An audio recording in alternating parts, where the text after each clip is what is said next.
জীবনে আমরা অনেক কিছু পাই, আবার অনেক কিছু হারাই। তবে হারানো জিনিসগুলোকে ভুলে নতুন করে শুরু করার নামই জীবন। কিছু মানুষ আছে যারা হারানোর ব্যথাগুলোকে ভুলতে না পেরে নিজেকে তিলে তিলে শেষ করে দেয়, আর সে এটা ভুলে যায় যে তার একটা ভবিষ্যৎ আছে। প্রকৃত ভালোবাসা কখনো বলা যায় না, হ্যাঁ এটা সত্যি।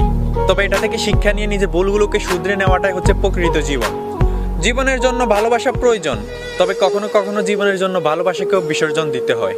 আর সফলতা কখনো নিজ থেকে আসে না, সফলতা অর্জন করে নিতে হয়। আমরা অনেকে আছি যারা 6 মাস 1 বছর শ্রম দিয়ে সফলতা খুঁজি, আবার অনেকে হাল ছেড়ে দিয়ে বলি যে আমার দ্বারা হয়তো হবে না এটা। কিন্তু এটা ভুল, হবে না বলে হাল ছেড়ে দেওয়াটা আমাদের বোকামি। কেন হয়নি, ভুলগুলো কোথায় সেটা খুঁজে বের করে নতুনভাবে চেষ্টা করতে হবে, তাহলে সফলতা পাওয়া যাবে। এমন হাজারো মনীষীর জীবন আছে যারা বারবার ব্যর্থ হয়েও হাল ছাড়েনি। একটা সময় সফলতা শীর্ষে তারাই অবস্থান করেছে। মনে রাখবেন, সহজে যে জিনিস আপনি পাবেন সেটার মূল্য কখনোই থাকবে না। আপনি ব্যর্থ হয়ে গেলে আপনার ব্যর্থতাগুলো কেউই দেখবে না। আর একবার সফল হয়ে দেখুন, আপনার সফলতার পিছনে সেই ব্যর্থতার গল্পগুলো হাজারো মানুষ দেখবে। সফলতা অর্জন করতে জীবনকে সঠিক এবং সত্য পথে পরিচালনা করুন। আপনার সফলতা কেউই আটকাতে পারবে না।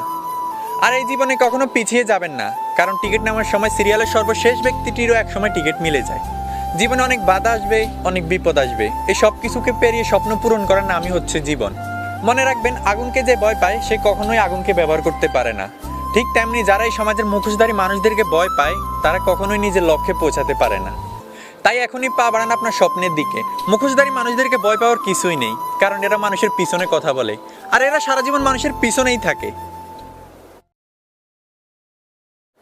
জীবনে সফলতা অর্জন করতে যা কিছু প্রয়োজন হয় করুন, হোক সেটা ভালোবাসা বিসর্জন বা প্রিয়জন।